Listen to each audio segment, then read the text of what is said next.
అనవసరంగా యుద్ధానికి దిగరాదు.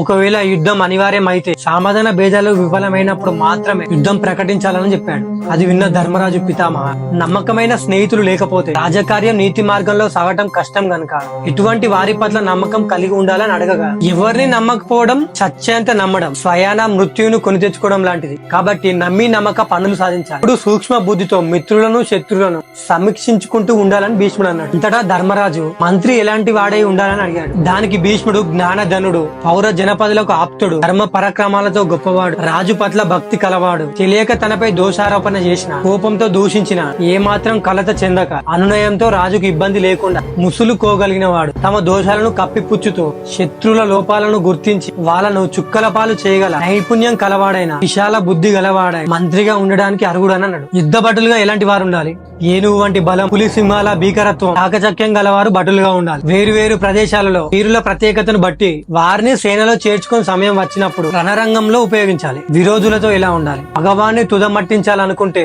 పాడు చేయాలనుకుంటే అందుకు తగిన అదును కొరకు వేచి ఉండాలి. అంతేగాని కరుకుగా వ్యర్థంగా మాట్లాడి కాని, పుల్లవిరుపు పలుకులు పలికి గాని వాళ్ళని రెచ్చగొట్టకుండా సరైన రీతిలో వాళ్ళతో మాట్లాడుతూ వాళ్ళను నమ్మినట్లుగానే కనబడాలి. కానీ లోపల మాత్రం వాళ్ళ మీద ఎటువంటి నమ్మకం పెట్టుకోకూడదు. అలా అని ఒకేసారి ఎక్కువ మంది మీద ద్వేషం కూడా పెట్టుకోకూడదు. తగ్గి ఉన్న భగవానిపై పగబట్టే వాళ్ళు గాని మిగతా శత్రువులతో ఆత్మీయంగా మిగిలవలను.